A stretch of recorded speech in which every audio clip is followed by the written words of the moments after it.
எல்லோருக்கும் வணக்கம். நம்ம சப்ஸ்கிரைபர் ஒருத்தர் சொல்றாரு, ஷேர் ஏறும்போது படிப்படியாக ஏறி போகும், இறங்கும்போது லிஃப்ட்டில் இறங்கிடும் அப்படின்றாரு. உண்மைதாங்க. அதனால தான் எப்படி ஷேர் மார்க்கெட்டில் இன்வெஸ்ட்மெண்ட் பண்ணணும் அப்படின்றது வந்து ஒரு பிளான் வச்சு பண்ணணும். ஸோ இப்போ புதுசாக ஷேர் மார்க்கெட்டுக்குள்ளே வர்றவங்களுக்கு வந்து எப்படி ஷேர் மார்க்கெட் இன்வெஸ்ட் பண்ணால் கொஞ்சம் பெருசாக பிரச்சனை வராது, அதாவது இறங்கும்போது பெருசாக நஷ்டம் வராமல் எப்படி தவிர்க்கலாம் அப்படிங்கிறத பற்றி இப்போ பேசுவோம். உங்கள் எல்லாத்துக்கும் ஞாபகம் இருக்கும், ஒரு 5-10 வருடங்களுக்கு முன்னாடி ரியல் எஸ்டேட் வந்து நல்ல பூம் ஆச்சு. அப்போ வந்து ரியல் எஸ்டேட் ஏஜென்ட்டுகள் அப்படி அவங்களாம் என்ன பண்ணாங்கன்னா, நம்ம உள்ளூர்காரங்களையும் போய் அப்ரோச் பண்ணாங்க. அங்கே நிலம் வாங்கிக்கிங்க, இங்கே இடம் வாங்கிக்கிங்க, இங்கே ஃப்ளாட் வாங்கிக்கிங்க அப்படின்ற மாதிரி அப்ரோச் பண்ணிட்டு இருந்தாங்க. அதே மாதிரி தான் இப்போ வந்து என்ன ட்ரெண்டு, ஷேர் மார்க்கெட் ட்ரெண்டு. நிறைய புரோக்கர் என்ன பண்ணுவாங்க, சப் புரோக்கர்ஷிப் எடுப்பாங்க, ஏதாவது ஏஜென்ட் எடுப்பாங்க. ஸோ இவங்களாம் என்ன இவங்களை வந்து யாராவது வெளிநாட்டில் வசிக்கின்ற நம்மளோட என்ஆர்ஐஸ்லோ அல்லது இவங்களே வந்து சரி வெளிநாட்டில் இருக்கிறவங்க கிட்ட தானே கொஞ்சம் அதிகமாக பணம் இருக்கும் அப்படின்றது ஒரு நம்பிக்கை. ஸோ அப்போ இவங்கெல்லாம் என்ன பண்ணுவாங்க, ஆனால் இந்த மாதிரி இந்த ஷேர் மார்க்கெட்டில் வாங்கலாங்க, இப்படி வாங்கலாங்க, அப்படி வாங்கலாம்பாங்க. இல்லை அங்கே இருக்கிறவங்கள என்ன நினைப்பாங்க, சரி நம்ம வீடெல்லாம் வாங்கிட்டேன், நிலம் வாங்கிட்டேன், அடுத்தது என்ன வாங்குவோம், சரி ஷேர் மார்க்கெட்டில் ஏதாவது முதலீடு பண்ணுவோம் அப்படின்ற மாதிரி அவங்களும் நினைப்பாங்க. ஸோ இந்த கட்டத்தில் புதுசாக ஷேர் மார்க்கெட்டுக்கு வெளிநாடுகள்லேருந்து வர்ற நம்மளுடைய என்ஆர்ஐஸ், ஆஸ்திரேலியா, சிங்கப்பூர் அல்லது யுஏஇ, யுனைடெட் அரப் எமிரேட்ஸ், எங்கே இருந்தாலும் சரி, இவங்க எல்லாருமே வந்து உள்ள இன்வெஸ்ட்மெண்ட் பண்ணணும் அப்படின்னு நினைக்கும் போது என்னென்னலாம் பார்க்கணும் அப்படின்றத இப்போ பார்க்கலாம். இப்போ கூட பாருங்க, யூபிஎஸ்னு ஒரு இன்வெஸ்ட்மெண்ட் பேங்க், அவங்க வந்து என்ன சொல்றாங்க, ஐயோ இந்தியாவில் வந்து ஷேர் மார்க்கெட்ல ரொம்ப ஓவர் வேல்யூவேஷனாக இருக்கு அப்படின்ற மாதிரி நேற்று, அதாவது நெகட்டிவ் நியூஸோட அவங்களுடைய நியூஸ் சேர்த்து விடுறாங்க. ஸோ இந்த மாதிரி சமயத்துலலாம் வந்து இந்த ஷேர் மார்க்கெட்டில் இப்படி தாங்க, ஏதாவது பாசிட்டிவாக நியூஸ் வரும், ஏதாவது ஒரு நெகட்டிவ் நியூஸாக வரும். ஒன்றா ஷேர் வந்து குறுகிய காலத்துக்கு இறங்கி ஏறும், இல்லைன்னா ரொம்ப நீண்ட காலத்துக்கு ஏறிட்டே இருக்கும், இல்லைன்னா நீண்ட காலத்துக்கு இறங்கிட்டே இருக்கும்.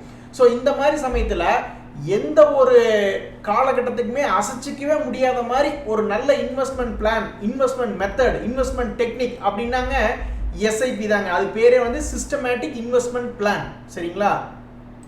ஸோ நீங்கள் இந்த வகையில் முதலீடு பண்ணும்பொழுது உங்களுடைய முதலீடும் உங்களுடைய முதலீடு வந்து ஸ்டாண்டர்டாக ஒரே அமௌண்ட்டாக இருக்கும். 5000னா 5000 இருக்கும், 10,000னா 10,000 இருக்கும். ஆனால் உங்களுக்கு கிடைக்கக்கூடிய ஷேர்ஸ் வந்து விலை அதிகமாக இருக்கும்போது உங்களுக்கு கம்மியாக கிடைக்கும், விலை குறைவாக இருக்கும்போது உங்களுடைய பணத்துக்கு அதிகமாக கிடைக்கும். ஸோ நீங்கள் ஷேர் மார்க்கெட்டுக்குள்ளே நீங்களே டைரெக்டாக ஒரு ட்ரேடிங் அக்கௌண்ட் ஓப்பன் பண்ணி முதலீடு பண்ணாலும் சரி, அல்லது ஒரு மியூச்சுவல் ஃபண்டுக்கிட்ட பணத்தை கொடுத்துட்டு அவங்க வாங்கி விற்கிறதெல்லாம் அவங்க பார்த்துக்கிடுவாங்க. ஸோ மியூச்சுவல் ஃபண்டு வழியாக ஒரு ஷேர் மார்க்கெட்டுக்குள்ளே வந்தாலும் சரி, எப்படி வந்தாலும் சரி, எஸ்ஐபி அப்படிங்கிற ஒரு டெக்னிக்கோட வந்தீங்கன்னா, அதாவது உங்ககிட்ட மாதம் வந்து உங்களால் எவ்வளோ செலவு பண்ண முடியும், மாதம் உங்களுக்கு ஒரு சம்பளம் வந்து வெளிநாட்டில் இருக்கிறவங்களுக்கு ஒரு 3 லட்சம் 4 லட்சம் வருதுன்னு வச்சுக்கோங்களேன். அங்கே வாடகைலாம் எப்படி 1 லட்ச ரூபா அங்கேயே போயிடும். அப்போ மீதி வந்து ஒரு 20,000 50,000 அப்படின்ற மாதிரி ஒரு சேஃப்டியாக ஒரு அமௌண்ட் கேரண்டி உங்களால் சேமிக்க முடியும். அப்படின்னா அந்த பணத்தை வந்து இந்த மாதிரி எஸ்ஐபி மாதம் மாதம் ஒரு 30,000 20,000 10,000 உங்களுடைய சக்திக்கு தகுந்த மாதிரி நீங்கள் உங்களுடைய ட்ரேடிங் அக்கௌண்ட் வழியாக போய் ஏதாவது ஷேர், ஒரு உருப்படியான ஷேரை வாங்கலாம். இல்லை மியூச்சுவல் ஃபண்டு கிட்ட நீங்கள் கொடுத்துட்டீங்கன்னா அவங்க அந்த வேலையை பார்த்துக்குவாங்க. அதுக்கு உண்டான கமிஷன் எக்ஸ்பென்ஸ் ரேஷியோலாம் வச்சு அவங்க எடுத்துக்கிடுவாங்க. பட் எனிவே அது உங்களுக்கு நல்லதுதான். அடுத்தது வந்து உங்களுக்கு வந்து ஆழம் தெரிஞ்சு காலிடணும்னு ஒரு பழமொழி இருக்கு இல்லையா, உங்களுக்கு வந்து ஷேர் மார்க்கெட்டில் என்ன ரிஸ்க் இருக்குது அப்படிங்கிறது உங்களுக்கு தெரியணும். ஐஆர்சிடிசின்னு ஒரு கம்பெனிங்க, சரிங்களா, அந்த ஷேர் என்ன பண்ணால் கிட்டத்தட்ட 6,000 ரூபாய்க்கு மேலே இருந்து ஒரு 2 நாளில் வந்து 4,500 ரூபா, கிட்டத்தட்ட 20% மேலே வந்து இறங்கிட்டான். ஸோ இந்த ரிஸ்கெல்லாம் உங்களுக்கு தெரியணும். இந்த மாதிரி பணம் போட்டோம்னா நம்ம ஏதாவது ஒரு ஷேரை வாங்குறோம் அல்லது மியூச்சுவல் ஃபண்ட்லேயே வாங்கி வைக்கிறோம் அப்படின்னா இந்த மாதிரி ஷேர் இறங்கக்கூடிய ரிஸ்கெல்லாம் உங்களுக்கு தெரியணும். நீங்கள் என்ன நினைப்பீங்க, சரி கையில் இப்போ ஒரு 10 லட்ச ரூபா இருக்குது, அதை போட்டு வச்சிடலாம், வீடு கட்டுறதுக்கு ஊருக்கு போனதுக்கப்புறம் வீடு கட்டுறதுக்கு அப்போ பணம் தேவை, ஒரு 3 மாதத்தில் இருக்குன்னு போட்டு வச்சிருப்பீங்க. அந்த 3 மாதம் 10 லட்ச ரூபா வந்து வெறும் 5 லட்ச ரூபாயே மாறி நிற்கும். அப்போ என்ன பண்ணுவீங்க, இது யோசிக்காமல் நீங்கள் போட்டு, இது உங்களுக்கு தெரியாமல் போட்டிருந்தீங்கன்னா அப்போ இந்த ரிஸ்கெல்லாம் உங்களுக்கு தெரியாமல் போயிடும். அதனால ஷேர் வந்து வாங்கினா ஏறிட்டே இருக்கணும்னு அவசியம் இல்லை, இறங்கவும் செய்யும். அதனால உங்களுடைய ரிஸ்க் என்ன, உங்க ஆழம் தெரிஞ்சு கால் விடுங்க. அடுத்தது வந்து மொத்த பணத்தையும் ஒரே தடவையில் இறக்கிடக்கூடாது. இங்க பாருங்க, ஒரே தடவையில் இறக்கிறதுல வந்து 2 விஷயம் இருக்கு. சரிங்களா? ஸோ ரியல் எஸ்டேட் பூம் ஆனப்போ ரியல் எஸ்டேட் ஏஜென்ட் எல்லாம் வந்து உங்களுக்கு ஒரு ஃப்ளாட்டை வாங்கி கொடுக்குறாங்கன்னு வச்சுங்களேன். நீங்களும் வந்து ஒரு 1 கோடிக்கு ஒரு ஃப்ளாட்டை வாங்கியிருப்பீங்க. அந்த இடத்துக்கு தகுந்த மாதிரி 10,000 20,000 30,000 40,000 உங்களுக்கு வாடகை வந்துட்டு இருக்கும். 1 கோடி நீங்கள் மொத்தமாக இறக்குறீங்க, அதுக்கு குறைவான வட்டி, குறைவான வாடகை தான் வருது, இருந்தாலும் கேரண்டி ஓரளவுக்கு வந்துட்டு இருக்கு. 10,000 20,000 அது ஏதோ ஒரு அமௌண்ட் வருதுன்னு வச்சுக்கோங்களேன். ஒரே தடவையில் இறக்குன 1 கோடி. இப்போ ஐஆர்சிடிசியில் வந்து இங்கே இறக்கியிருந்தீங்கன்னு வச்சுங்களேன், ஒரு கோடி கொண்டு வந்து இங்கே 4000 ரூபாய்க்கு வாங்கியிருந்தோம்னா அது 1.5 கோடி ஆயிருக்கும், 6000 ரூபா போகல. இப்படிதான் ஷேர் மார்க்கெட் வந்து ஒருத்தனை வந்து டெம்ப்ட் பண்ணும். ஆனால் அந்த டெம்ப்ட்டுக்கெல்லாம் வந்து அசைஞ்சிடக்கூடாது. சரி, உங்கள் நல்ல நேரம் நீங்கள் இங்கே போட்டு இங்கே வித்துட்டீங்கன்னா பரவாயில்ல. எனக்கு தெரிஞ்சு நம்ம சப்ஸ்கிரைப்ல நிறைய பேர் வந்து வாங்கிட்டு விற்காம விட்டு கீழே இறங்கி போச்சுன்னு பல பேர் கமெண்ட் பண்ணியிருக்காங்க. நீங்கள் நேராக கொண்டு வந்து அப்படியே 1 கோடி இந்த உச்சாணி கொம்பில் கொண்டு வந்து இறக்குறீங்கன்னு வச்சுக்கோங்க. 1 கோடி வந்து என்ன ஆகும், திடீர்னு பார்த்தா கிட்டத்தட்ட ஒரு 75 லட்சம் இல்லைன்னா 60 லட்சமா மாறி போகும். என்ன பண்ணுவீங்க உங்களுக்கு? அதனால மொத்த பணத்தையும் ஒரே இடத்துல இறக்கக்கூடாது. நம்ம ஏற்கனவே பேசின மாதிரி என்ன முறையில் நீங்கள் பணத்தை இறக்கணும்? எஸ்ஐபி முறையில் 1 கோடி இருக்கா, 1 கோடி வந்து ஏதாவது ஒரு ஃபிக்ஸட் டெபாசிட்லையோ அல்லது ஏதாவது ஒரு வகையில் வந்து அந்த பணத்தை கூட டெபாசிட் பண்ணிடுங்க. எல்லாரும் அந்த 1 கோடி வீட்டை கூட வாங்கிக்கிங்க. அதுக்கு மாதம் ஒரு 20,000 30,000 வாடகை வருதுன்னா அந்த 30,000 ரூபாய் வாடகை வாங்கி இந்த எஸ்ஐபியில் ஏதாவது எஸ்ஐபி முறையில் இன்வெஸ்ட்மெண்ட் பண்ணுறது தான் ஒரு சிறந்த வழியாக இருக்கும். மொத்த பணத்தை ஒரே தடவையில் இறக்குனா லாபம் வந்தாலும் ஹெவியாக வரும், ஆனால் நஷ்டம் வந்தால் உங்களால் தாங்கிக்க முடியாத அளவு நஷ்டம் வரும். ஸோ உங்களுடைய ரிஸ்க் என்னங்கிறத பாருங்க. அடுத்தது, இந்த வெளிநாடுகளில் வசிக்கக்கூடிய நம்ம யுனைடெட் ஸ்டேட்ஸு, ஆஸ்திரேலியா, சிங்கப்பூர் இங்கே வசிக்கிறவங்களாம் என்ன பண்ணுறாங்கன்னா அங்கே ரொம்ப பிஸியாக இருப்பாங்க அவங்களுடைய வேலையில். அப்போ இவங்க என்ன பண்ணுவாங்க, ஒரு 5 இப்போ இங்கிருந்து இப்போ எப்படி ரியல் எஸ்டேட் ஏஜென்ட் வந்து அவங்கள அப்ரோச் பண்ணுற மாதிரி இப்போ தான் நிறைய பேர் சப் புரோக்கர் அது இதுன்னு சித்தப்பா பையன் பெரியப்பா பையன் எவனாவது எடுத்து வச்சிருப்பான்.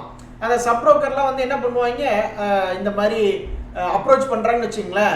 அப்போ இவங்க என்ன சொல்லுவாங்க, தம்பி எனக்கெல்லாம் வேலை இருக்குது, ஒரு 10 லட்ச ரூபா கொடுத்துட்றேன் இல்லை ஒரு 50 லட்ச ரூபா கொடுத்துட்றேன், என்னமோ பண்ணு எனக்கு மாதம் பணம் கொடு. இந்த வார்த்தை இருக்குது பார்த்தீங்களா, என்னமோ பண்ணு எனக்கு பணம் கொடு. இந்த வார்த்தையை நான் அவங்க என்னென்னு எடுத்துக்கிறது? இதில் ஏதாவது ஒரு கேம் பிளான் இருக்கா? கிடையாது. மணி பிளான் தான் இருக்குது. இவ்வளோ பணம் போடுறேன், எனக்கு இவ்வளோ பணம் வரணும் அப்படின்ற ஒரு பிளான் தான் இருக்கே ஒழிஞ்சு அந்த விளையாட்டை எப்படி விளையாடுறோம் அப்படின்ற அந்த கேம் பிளானே இல்லை. அப்போ அவன் என்ன பண்ணுவான், புரோக்கிங் ஆஃபீஸ் வச்சுருக்கிறவன் அவன் இன்ட்ராடே பண்ணுவானா, இல்லை ஷார்ட் டைமில் பண்ணுவானா, இல்லை லாங் டைமில் பண்ணுவானா, இல்லை ஆப்ஷன் ட்ரேடிங் பண்ணுவான், எந்த இன்ஸ்ட்ருமெண்ட்டில் என்ன ட்ரேடிங் பண்ணுறான்னு அவனுக்கே கன்ஃபியூஷன் ஆயிரும். ஸோ அந்த நேரத்தில் வந்து உட்காந்து தெளிவாக பேசணும். சப் புரோக்கரை எடுத்துக்கிறவங்களும் சரி அல்லது பணம் போடுறவங்களும் சரி, இங்கே பாரு எனக்கு இந்த பணம் இவ்வளோ வருது, ஓகே, நீ வந்து 1 கோடிக்கு இவ்வளோ % பணத்தை பண்ணித்தரேன்றது ஓகே, அது எப்படி பண்ணித்தர, அப்போ அதில் என்ன ரிஸ்க்கு, கண்டிப்பாக பண்ணி எடுக்க முடியுமா அப்படிங்கிறத ரிட்டர்ன் என்ன, இது எல்லாமே கூடி பேசி ஒரு கேம் பிளான் ஸ்ட்ரக்சரை ப்ரிப்பேர் பண்ணிட்டு இறங்கணும். அவ்வளவு கஷ்டப்படுறதுக்கு கம்முன்னு மியூச்சுவல் ஃபண்ட்லேயோ ஷேர் மார்க்கெட்லேயோ நீங்கள் டைரெக்டாலும் சரி அல்லது மியூச்சுவல் ஃபண்ட் வழியாகவும் சரி சிஸ்டமேட்டிக் இன்வெஸ்ட்மெண்ட் பிளான் பண்ணீங்கன்னா உங்களை வந்து இந்த மாதிரி ஷேர் மார்க்கெட் இறங்குது பார்த்தீங்களா, நிஃப்டி இண்டெக்ஸே வந்து 2 நாளாக இறங்கிட்டு இருக்கு. ஸோ இந்த மாதிரி எந்த பிரச்சனை வந்தாலும், அதே மாதிரி இன்னைக்கு ஒருத்தர் நேற்று வந்து இந்த யூபிஎஸ் இன்வெஸ்ட்மெண்ட் பேங்க் என்ன சொல்றாங்க, ஆசியாவில் எங்களுக்கு Australia side, India side, Taiwan side போனாவே எங்களுக்கு வந்து யோசிச்சு தாங்க போகணும். ஏன்னா இவங்கெல்லாம் வந்து ரொம்ப வேல்யூவேஷன் அதிகமாக இருக்குது, ஷேர் மார்க்கெட்டே வந்து ரொம்ப வீங்கி கிடக்குது அப்படின்ற மாதிரி சொல்றாங்க. ஸோ இந்த மாதிரி யார் என்ன மெசேஜ் சொன்னாலும் நீங்கள் வந்து ஆடாமல் அசராமல் நிற்கணும்னா ஒரே வழி வந்து நீங்கள் வந்து என்ன பண்ணணும், இந்த பாயிண்ட்டுகளெல்லாம் நீங்கள் பார்க்கணும். எஸ்ஐபி வழியில் முதலீடு பண்ணுற முயற்சி செய்யணும், உங்களுடைய ரிஸ்க்கு தெரிஞ்சிருக்கணும், எப்போ பணம் போட்டு எப்போ எடுக்க முடியும், அப்படி இறங்கினா எவ்வளோ தூரம் இறங்கும் அது எல்லாமே தெரியணும். மொத்த பணத்தையும் ஒரே, அதான் சொல்லுவாங்கள்ல, மொத்த வித்தையும் ஒரே இடத்துல இறக்கணும் அப்படின்ற மாதிரி மொத்த பணத்தையும் இறக்கிடக்கூடாது. உங்களுடைய எப்படி லாங் டைமா ஷார்ட் டைமா எப்படி நீங்கள் பணம் சம்பாதிக்கணும் அப்படின்றத ஒரு பிளான் போடணும் நீங்கள் முதல்ல. ஏன்னா ஷேர் மார்க்கெட் வந்து ஏற்ற இறக்கத்துக்கு உண்டானது. இங்கே பாருங்கள், என்னுடைய அக்கௌண்ட் காட்டுறேன் பாருங்கள் எத்தனை %. இப்போ பார்க்குறக்கு சிலதெல்லாம் பார்த்தா 86%. அடடே, ஒரு ஷேரில் 86% நான் வச்சுருந்தேன்னா லாபம் தான் அப்படின்னு நினைக்க தோணும். 1 கோடிக்கு வாங்கியிருந்தா 86% லாபம் தான் அப்படின்னு. ஆனால் யாருக்கு தெரியும் அந்த கரெக்டாக அந்த கம்பெனி தான் அவ்வளோ தூரம் போவான்ட்டு. அப்படி பார்த்தா இங்கே பாருங்கள், ஐஆர்சிடிசின்னு ஒரு கம்பெனி, அதில் 20% இறங்கி கிடக்கு. அப்போ 1 கோடி போட்டிருந்தா 20 லட்ச ரூபா காணாமல் போயிருக்கும். காணாமல் போயிருக்குன்னு என்ன, அன்ரியலைஸ்டு கெயின் மறுபடியும் மேலே வரலாம், இல்லை இதை விட இன்னும் இறங்கி இன்னும் 40% கூட நஷ்டமாகலாம். ஸோ அந்த மாதிரி எல்லாமே ரிஸ்க் இருக்குங்க. ஸோ ஃபஸ்ட் டைம் ஷேர் மார்க்கெட்டுக்குள்ளே இப்போ இந்த வருஷத்துலேருந்து 2000, ஏன்னா நிறைய தடவை லாக்டவுன் ஆனதுனால வேறு பிஸ்னஸ் இல்லாமல் உள்ளே வந்தவங்க, 2020 உள்ளே வந்தவங்க ஷேர் மார்க்கெட் ஏரியே பார்த்துருப்பீங்க. இப்போ ஐஆர்சிடிசி ஒன்று தான் உங்களுக்கு லேசாக ஷாக் கொடுத்துருக்கோம். இந்த மாதிரி மார்க்கெட்டே ஷாக் கொடுக்கும். இது வந்து சாதாரண ஒரு சிங்கிள் கம்பெனி. ஆனால் நிஃப்டியே வந்து இந்த மாதிரி 2000 3000 பாயிண்ட்டு 4000 பாயிண்ட் கூட இறங்கலாம். ஸோ அதெல்லாம் வந்து உங்களுக்கு இருக்குது, அதை தெரியப்படுத்தணும் அப்படிங்கிறதுக்காக தான் இந்த வீடியோ. நம்ம கொக்கி குமார்னு ஒருத்தர் அவரும் ரெக்வஸ்ட் பண்ணி கேட்டு இந்த மாதிரி புதுசாக வரவங்களுக்கு இதில் இருக்கக்கூடிய அபாயங்களையும் சொல்லுங்கள் அப்படின்னு. அபாயங்களை சொல்கிறதும் சொல்லிடணும், ப்ளஸ் அடிஷ்னலாக இதுக்கு என்ன மெத்தடில் இன்வெஸ்ட்மெண்ட் பண்ணால் ஷேர் மார்க்கெட்டில் பொழைச்சிக்கலாம் அப்படிங்கிறதையும் சொல்லலாம்னு நினச்சேன். அதுக்காக தான் இந்த வீடியோ. ரொம்ப நன்றி, வணக்கம்.